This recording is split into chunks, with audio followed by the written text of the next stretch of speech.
Hello प्यारे बच्चों, कैसे हैं आप लोग। आशा करती हूँ आप सभी लोग स्वस्थ होंगे और अपनी अपनी पढ़ाई में अध्ययनरत होंगे। तो आप सभी का स्वागत है Hindi education point YouTube channel में। तो आज इस चैनल में हमने इससे पहले क्लास 9th का रैदास के पद चैप्टर पढ़ा था। तो आप चाहें तो आप उसको प्लेलिस्ट में जाकर देख सकते हैं। तो आज हम जो है क्लास 9th गंगा पुस्तक से चैप्टर 9 तुलसीदास में जो राम लक्ष्मण परशुराम संवाद है, उससे बहुत अच्छा डिटेलिंग और रोचक तथ्यों के साथ लेते हुए कई स्टोरी भी इसमें है। तो अगर ये वीडियो बहुत बड़ी होगी तो मैं इसका सेकंड पार्ट लेके आऊँगी, क्योंकि मैं चाहती हूँ कि तुलसीदास आप इस तरह पढ़ें तुलसीदास को, क्योंकि आपकी गंगा पुस्तक में ये चैप्टर डाला गया है अवधी भाषा में। इससे पहले ये क्लास 10th में था, ठीक है, अभी है। और हो सकता है अगले साल क्लास 10th की बुक भी चेंज हो जाए, तो हो सकता है इससे आगे की कथा उसमें हो। तो आप अच्छे से तुलसीदास का जो है जीवन काल रचना काल समझें, भाषा की विद्वता समझें कि किस भाषा में इसको बनाया गया है और इसके पीछे क्या कहानियाँ हैं कि ये पाठ इस प्रकार हम पढ़ रहे हैं, क्या रीज़न है। ये सारी चीज़ें समझने के लिए इसमें समय लगेगा, तो वीडियो बहुत लंबी होगी, तो उसका मैं सेकंड पार्ट अवश्य लेके आऊँगी। तो पहले स्टार्ट करते हैं हम अपने राइटर यानी कि लेखक तुलसीदास को।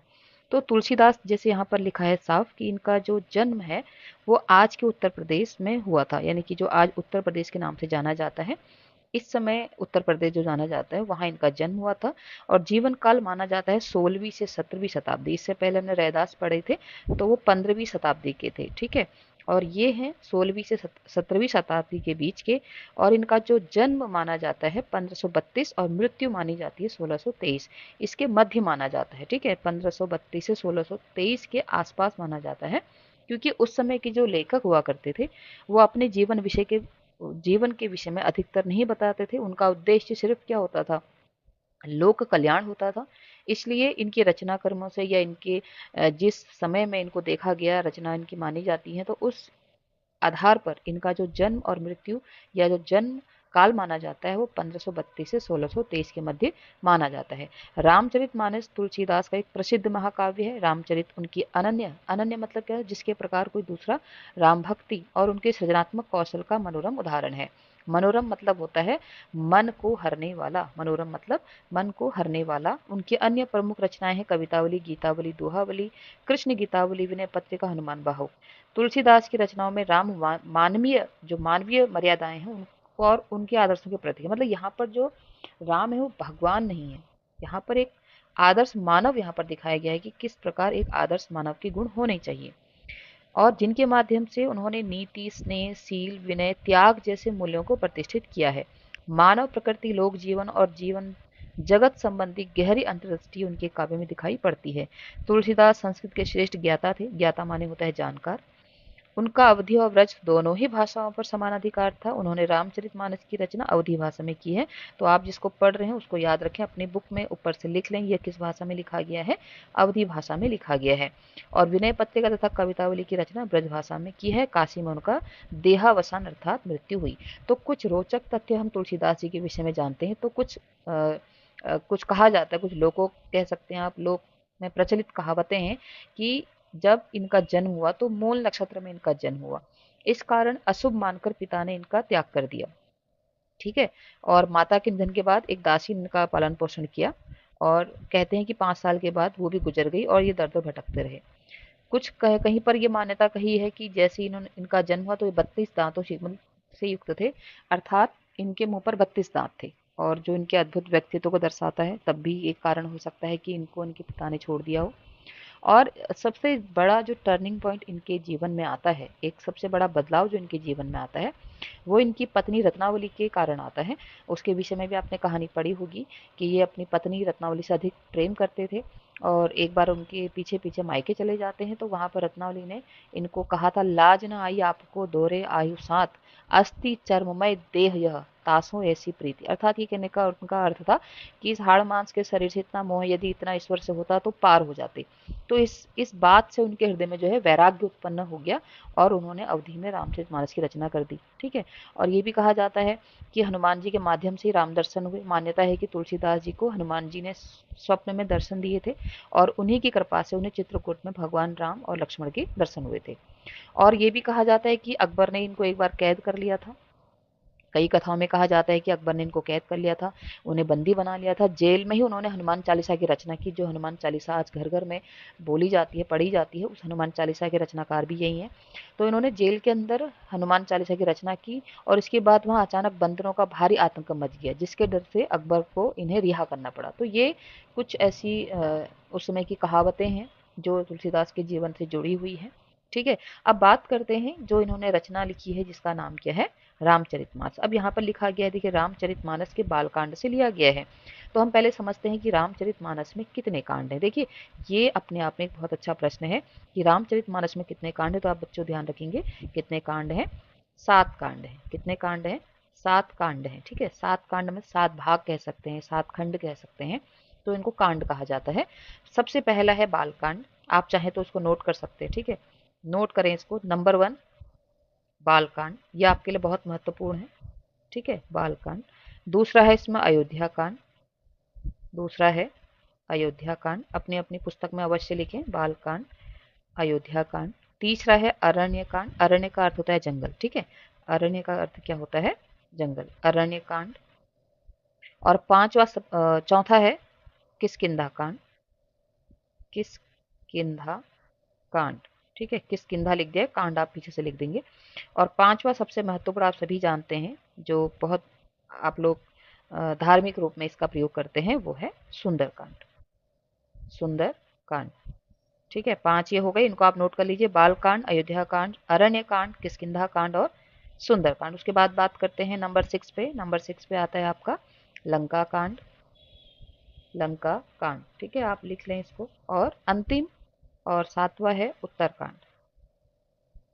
आप चाहें तो वहां पर लिख सकते हैं कि जो बालकांड है भगवान श्री राम के जन्म और उनके बालपन की कथा है।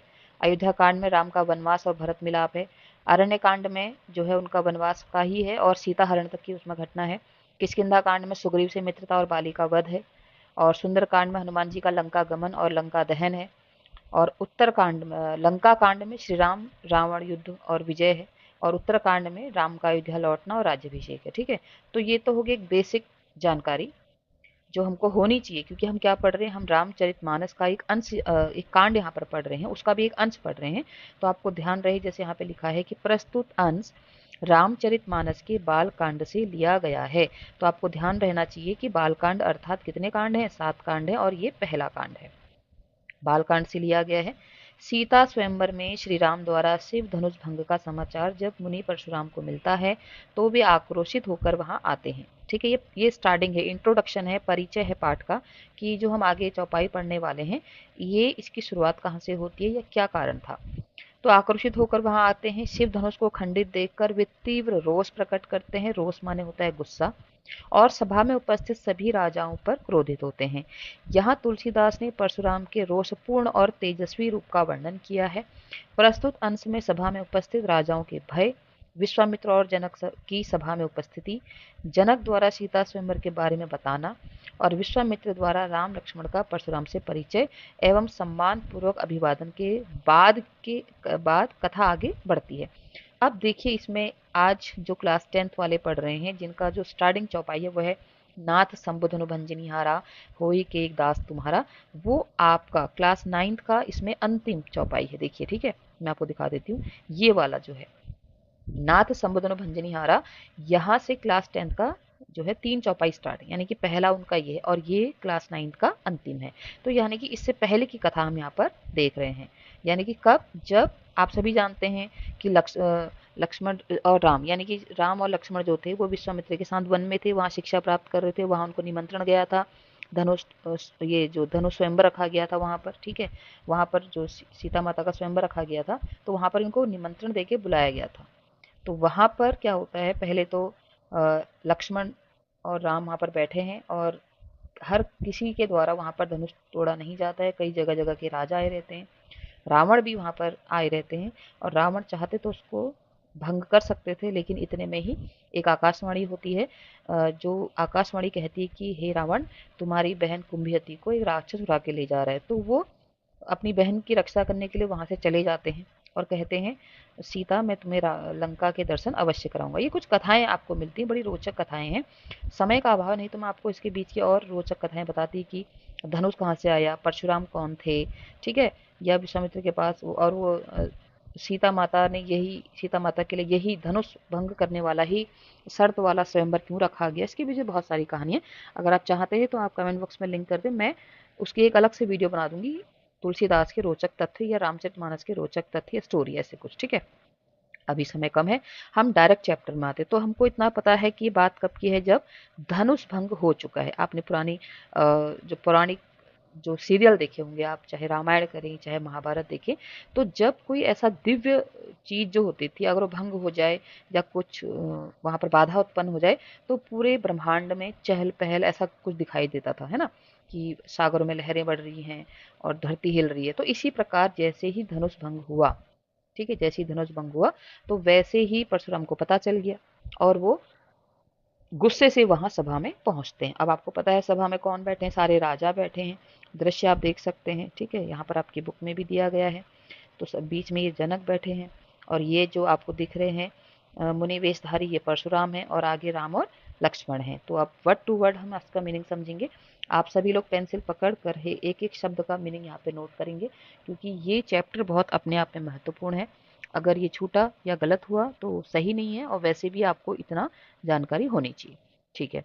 तो आप समझ गए, देखत भृगुपति बेसु कराला, उठे सकल भय बिकल भुआला।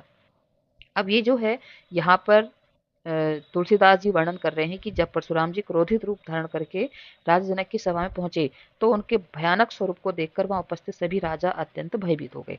तो देखत माने देखकर, ठीक है, देखत माने देखकर भृगुपति, इसको आप अंडरलाइन करके देंगे, भृगुपति, भृगुपति इसलिए कहा गया क्योंकि वो स्वयं भृगु वंश के थे।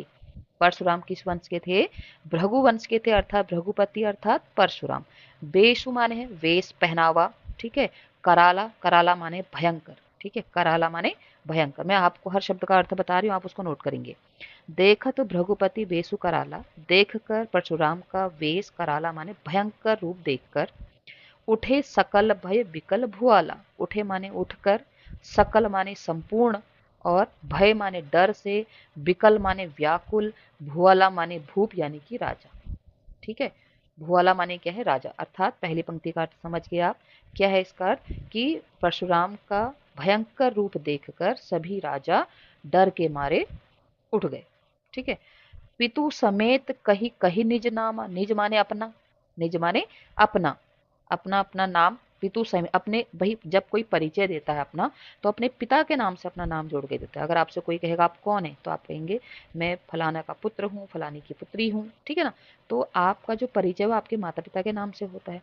तो वहां पर भी राजा पितु समेत कही कही निज नाम, अपने पिता का नाम के साथ, निज माने अपना नाम लेकर, लगे करण सब दंड प्रणाम, तो सभी राजा उठे और उन्होंने अपने अपने पिता का नाम पिता के साथ अपना नाम बताते हुए दंड प्रणाम यानी कि उनको प्रणाम करने लगे। जमीन पर लेट के दंड प्रणाम, प्रणाम क्या होता है, कहते हैं ना दंडवत प्रणाम, जमीन पर लेट के प्रणाम करने लगे, क्योंकि सब परशुराम के भय को जानते थे। उनके क्या क्या वो कर सकते हैं, आप सभी जानते हैं कि परशुराम ने धरती को क्षत्रिय विहीन कर दिया था। उसके पीछे की भी कहानी है। वो जब आप, मैंने आपसे कहा ना, आपको अगर इसके पीछे की कहानी रोचक तथ्य जानने हैं तो आप मुझे कमेंट जरूर करें, मैं आपको इसके रोचक तथ्य जरूर बताऊंगी, ठीक है। तो सब दंड प्रणाम करते हैं। जेहि सुभाए चितवहि हितु जानी, ठीक है। जेहि माने जिसे, सुभाए माने स्वाभाविक रूप से, चितवहु माने देखते हैं, हितु माने हितैषी, हितैषी किसको कहते हैं, जो जिसको हम सोचते कि हमारा वेलविसर, हितैषी माने होता है वेलविसर, मतलब जो हमारा शुभचिंतक है। सो जानई जनो आई खुटानी, ठीक है, खुटानी मतलब होता है समाप्त होना, आयु माने उम्र, आई, ठीक है, सो जानी जनो आई खुटानी। तो यहाँ पर इसका अर्थ ये है कि जो जिनको भी देखते हैं परशुराम अपना हितैषी समझकर देखते हैं, उनको लगता है कि भैया हमारी आयु समाप्त हो गई। वो अपना, वो तो जिसको भी देख रहे हैं, जिसको भी स्वाभाविक रूप से देख रहे हैं कि इधर उधर देखते हैं, तो वो सोच रहा है कि मेरी तो आयु अब समाप्त हो गई, मेरी आयु अब समाप्त हो गई। जनक बहोरी आई सिर नावा, अब जनक, आप सभी जानते हैं जनक मिथिला नरेश, जिनके महल में ये सब कुछ हो रहा है, वो क्या कर रहे हैं, बहोरी माने फिर बाद में। अब जब तक राजाओं ने अपना परिचय दिया तो उसके बाद कौन आए, उसके बाद कौन आए, जनक। जनक जानते हैं। बहोरी माने क्या बताया मैंने, बहोरी माने फिर उसके बाद कौन आए, राजा जनक आए। फिर बाद में शिरु जनक भोरी आई श्रीनो, अपना सिर झुकाते हैं। और सीय बोलाई प्रणाम करावा, और सीय माने सीता, सीता माता को भी बुलाते हैं और कहते हैं प्रणाम करो, है ना। आपके घर में जब कोई आता है तो पेरेंट्स कहते हैं ना बेटा इनके पैर छुओ, तो उसी प्रकार उन्होंने भी अपना पिता धर्म निभाते हुए पहले स्वयं प्रणाम किया और फिर कहा सीता माता से आओ प्रणाम करो। आशीष दीन ही सखी हर्षानी। अब उन्होंने, भाई आप किसी से भी आप प्रणाम करोगे तो वो आपको क्या करेगा, आपको आशीर्वाद देगा। तो जैसे ही उन्होंने प्रणाम किया सीता माता ने, तो आशीष दीन ही सखी हर्षानी, आशीष माने आशीर्वाद दिया, तो सखी हर्षानी, तो उनकी जो सहेलियां थी, सीता माता की सहेलियां थी, वो हर्षित हो गई, वो खुश हो गई कि भाई इन्होंने प्रणाम, इन्होंने आशीर्वाद दिया। ठीक है। निज समाज ले गई सियानी, फिर वो स्वयं उसको समाज से ले गई, यानी कि जो वहां पर सभी राजा लोग थे, राम लक्ष्मण थे, परशुराम थे, वहां पर से जो उनकी सखियां हैं वो सीता माता को ले गई। विश्वामित्र मिले पुनियाए, अब पुण्य माने फिर कौन आए, विश्वामित्र वहां पर मिलने के लिए आए। विश्वामित्र मिले, पुनि आई, पुनि माने फिर, अब कौन आया, विश्वामित्र मिलने आए। उन्होंने क्या करा, पद सरोज मेले दो भाई। उसके बाद जो पद सरोज, सरोज माने कमल का पर्यायवाची है, सरोज किसका पर्यायवाची है, कमल का पर्यायवाची है। अब उन्होंने क्या करा, मेले माने होता है झुकाए, पद सरोज, यहां पर देखेंगे कौन सा अलंकार है, रूपक अलंकार। अब कैसा भी आपको बताती हूँ, स्क्रीन थोड़ा बड़ा करती हूँ, यहां पर देखिए, पद सरोज मेले दो भाई। पद माने चरण, सरोज माने कमल, चरण कमल, मेले माने, मेले का अर्थ होता है झुक कर। ठीक है, मेले का अर्थ क्या होता है, हाँ तो मैंने आपको बताया था पद सरोज मेले, मेले का अर्थ मैंने आपको बताया झुक कर, दो दो भाई। अब दोनों भाई कौन है, राम और लक्ष्मण। ठीक है, आगे बढ़ते हैं। तो यानी कि यहाँ पर तक आपने देखा। अभी इसको पूरा कंप्लीट करते हैं, फिर आगे को आपको रिपीट फिर दोबारा बताऊंगी। ठीक है, तो निज, यहाँ पद सरोज मेले दो भाई, चरण कमल को झुक कर दोनों भाइयों ने प्रणाम किया। रामु लखन दशरथ के ढोटा, देखिए ढोटा का अर्थ होता है पुत्र, बच्चे, ढोटा का अर्थ क्या है, पुत्र। तो ढोटा यानी कि पुत्र, तो राजा दशरथ के पुत्र दीन ही आशीष देखी भल जोटा, जोटा माने सुंदर, जोड़ी। ठीक है, जोटा माने जोड़ी, दिन ही आशीष देखी भल जोड़ी। तो राम लखन दशरथ के, जो राम लखन है वो किसके पुत्र हैं, दशरथ के पुत्र हैं, और उनको देखकर आशीर्वाद दिया। भल जोटा मतलब जो उन दो राम लक्ष्मण की जोड़ी को परशुराम ने आशीर्वाद दिया। ठीक है। अब राम ही चित ही रहे थकी लोचन, राम ही चित ही, चित ही माने देख रहे हैं, थकी माने थक गए हैं, लोचन माने नेत्र। अब जो परशुराम है, राम के सौंदर्य को परशुराम अपने नयनों से, अपनी आंखों से देख रहे हैं और ठगे से रह गए। क्यों, उनकी आंखें थक भी नहीं रही हैं और श्री राम के सुंदर रूप को देख रही हैं। रूप अपार मार मद मोचन। ठीक है, तो उनका रूप किस प्रकार है, वो उनका रूप देखकर, श्री राम का रूप देखकर मद मोचन, अर्थात देखो मद मोचन मतलब है कामदेव को भी, कामदेव का भी जो, अच्छा कामदेव किसको कहते हैं, कामदेव के पीछे की भी कहानी है, इसकी भी कहानी अगर आप बोलेंगे मैं इसको कहानी सुनाऊंगी कि कामदेव जो थे, अभी आपको शॉर्ट में सुना देती हूँ। अभी कामदेव का अर्थ होता है इच्छाओं के देव। ठीक है, जिनके हाथ में धनुष बाण रहता है हमेशा। तो एक बार क्या हुआ कि शिव जी की तपस्या भंग करने के लिए कामदेव पहुंच गए। उसके पीछे भी एक रीजन है कि उनके पुत्र द्वारा ही किसी राक्षस का वध होना था, तो कामदेव उनकी तपस्या भंग करने गए, तो शिव जी ने गुस्से में आकर कामदेव को अपनी तीसरे नेत्र से भस्म कर दिया। तो कामदेव की पत्नी रति आई, वो विलाप करने लगी, रोने लगी कि मेरे पति को पुनः जीवित कर दो, और क्योंकि ये तो देवों के भलाई के लिए ये आपके समक्ष आए थे, और ये सब कहानी सुनाई। तो भाई जो काम हो जाता है ना, उसको रिपीट हम ठीक नहीं कर सकते। तो शिवजी ने कहा, भोलेनाथ ने कहा कि ये ठीक नहीं हो सकता, लेकिन मैं तुम्हें वरदान देता हूँ कि ये बिना शरीर के भी हर किसी में छाया रहेगा। आप समझ रहे हैं, कामदेव के पास अपना कोई शरीर नहीं है, लेकिन ये हर किसी के अंदर समाया रहता है। तो हमारे भीतर हर समय क्या समाया रहता है, कामदेव, यानी कि इच्छाओं का देव हमारे भीतर। वो जिस, जब चाहे कामदेव जब चाहे किसी के भी शरीर में घुस सकता है, क्योंकि उसका खुद का शरीर नहीं है। तो मद मोचन, ऐसा लग रहा है जैसे कामदेव का भी गर्व को हराने वाला, कहते हैं कि कामदेव सुंदरता, रति का अर्थ सुंदरता होता है, उनकी पत्नी का नाम रति है। तो उनका ऐसा रूप है जिसको परशुराम देखकर थके से रह गए या ठगे से रह गए। रूप अपार मार मद मोचन, कामदेव के भी गर्व को तोड़ने वाला है, ऐसा है रूप अपार। रूप सौंदर्य है किसका? श्री राम का। ठीक है, इतना समझ गए आप। दोबारा समझते हैं, फिर हम दोहा पढ़ेंगे। तो देखत भृगुपति बेसु कराला उठे सकल भय, हर एक एक एक पंक्ति का मीनिंग समझेंगे। ठीक है, एक एक पंक्ति का मीनिंग समझेंगे। तो देखत भृगुपति बेसु कराला उठे सकल भय विकल भुआला, अर्थात परशुराम की भयंकर वेशभूषा देखकर सभी राजा भय से व्याकुल हो उठे। पहली पंक्ति, पितु समेत कही कही निज नामा, लगे करन सब दंड प्रणामा। सभी राजा अपने पिता के नाम के साथ अपना नाम बताते हुए परशुराम जी को दंडवत प्रणाम करने लगे। जे ही सुभाय चितवहु हितु जानी, सो जानई जनु आई खुटानी। परशुराम जी जिसको अपना स्वाभाविक हितैषी मानकर भी देख लिया, तो भी उसे ऐसा लगा मानो उसके जीवन के दिन पूरे हो गए। ठीक है, खुटानी माने पूरा होना, जीवन पूरा होना। जनक बहोरी आई सिर नावा, सिय बोलाई प्रणाम करावा। फिर राजा जनक आकर सिर झुकाकर प्रणाम किया। उन्होंने बेटी सीता को बुलाकर उनसे भी प्रणाम करने को कहा। ठीक है, सिय बुलाई प्रणाम करावा। अगली पंक्ति है, आशीष दीनी सखी हरसानी, निज समाज ले गई सयानी। आशीष माना आशीर्वाद बताया था मैंने, मीनिंग समझते हैं। परशुराम ने सीता को आशीर्वाद दिया। यह देखकर सीता की सखियां प्रसन्न हुई। वे चतुर सखियां सीता को अपनी मंडली में लेकर चली गई, यानी कि जहां महिलाओं का अलग स्थान होता है ना, तो वहां जाके ले गई, क्योंकि सभा में तो सभी लोग थे। फिर विश्वामित्र मिले पुनि आई, पद सरोज मेले दो भाई। उसके बाद विश्वामित्र जी आकर मिले। उन्होंने राम और लक्ष्मण दोनों भाइयों को, ठीक है, दोनों भाई मतलब राम और लक्ष्मण, और परशुराम जी के चरण कमलों में झुकाए। मैंने आपको बताया था, ये प्रश्न आप याद रखें हमेशा, पद सरोज में रूपक अलंकार। ठीक है, आगे बढ़ते हैं।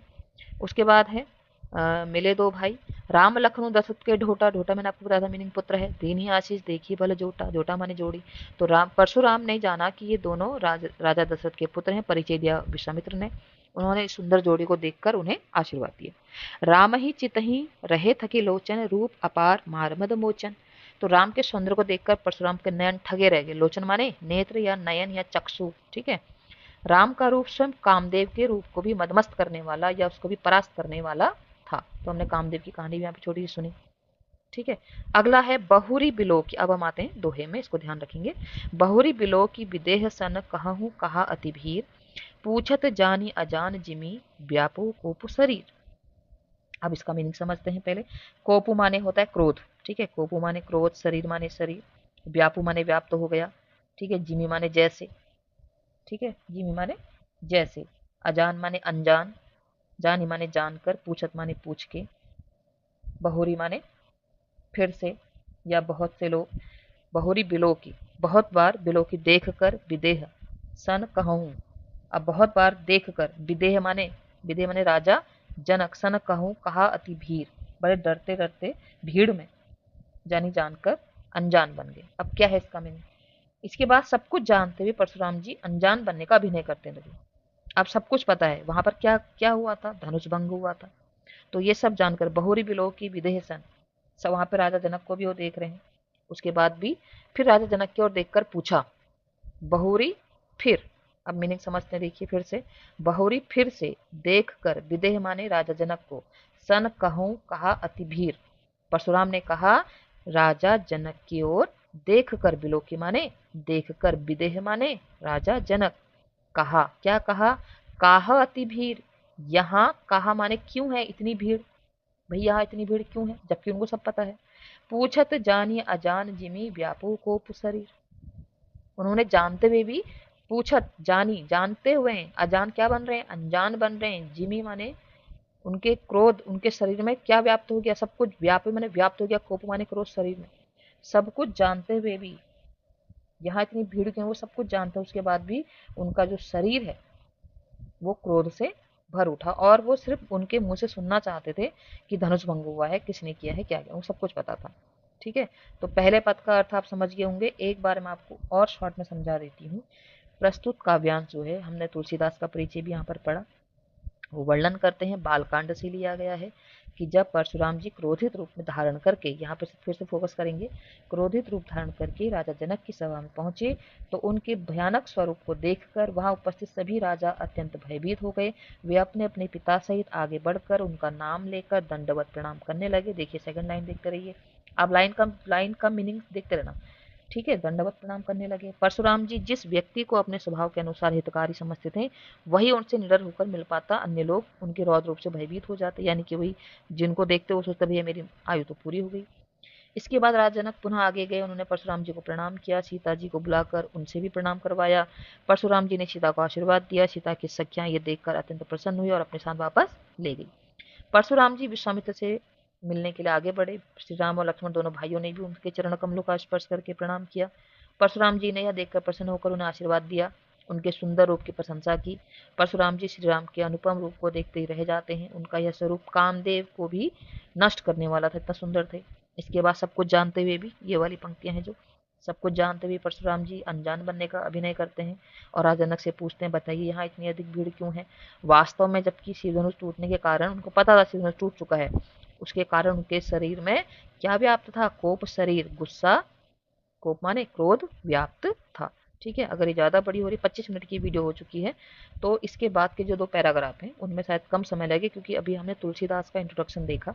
इसके बाद के जो 2 और बचते हैं हमारे पास चौपाई, ये काफ़ी अच्छे हैं। तो आप इसका सेकंड और थर्ड हो सके तो मैं सेकंड पार्ट में ही दोनों निपटा दूंगी, ठीक है। क्योंकि मेरा उद्देश्य ये था कि आप इनके रामचरितमानस जाने, ठीक है। तो हमने क्या क्या चीज़ पढ़ा उसको एक बार हम समराइज करते हैं। तुलसीदास का जन्म और मृत्यु का जो समय हमने पढ़ा वो था 1532 से 1623, ठीक है। एक शॉर्ट फॉर्म में आप याद रखें, 1532 1623 के आसपास का माना जाता है। और इनके रोचक तथ्य भी हमने पढ़े। उसके बाद हमने ये पढ़ा कि किस भाषा में लिखा गया भैया रामचरितमानस, अवधी भाषा में लिखा गया है। रामचरितमानस में कितने कांड होते हैं, 7 कांड होते हैं। यहाँ पर जो हम रचना पढ़ रहे हैं वो किस कांड से है, वो बाल कांड से है। कहाँ से है, बाल कांड से। और वहां से भी किससे, राम लक्ष्मण परशुराम संवाद से है, ठीक है। और कितने कांड होते हैं हमने पढ़ लिया है। अब इसके आगे की कथा और ये स्वयंवर जो हो रहा है जिसमें धनुष भंग हुआ, इसमें यहाँ तक का आपने देख लिया है। इसके बाद की तो चौपाई मैं अगली वीडियो में लाऊंगी, आप लोग चैनल से जुड़े रहें। आज के लिए इतना ही, आप सभी का दिन शुभ हो। और प्लीज़ ध्यान रखें कि जिस जिस शब्द का अर्थ बताया उसको पुस्तक में अवश्य लिखें, क्योंकि पुस्तक में जब आप मीनिंग लिखते हैं तो आप जितनी बार पुस्तक खोलेंगे उतनी बार आपको उसका मीनिंग रिकॉल रहेगा और आप अच्छे से इस चैप्टर को पढ़ पाएंगे। तो आज के लिए इतना ही, आप सभी का दिन शुभ हो। बहुत बहुत धन्यवाद।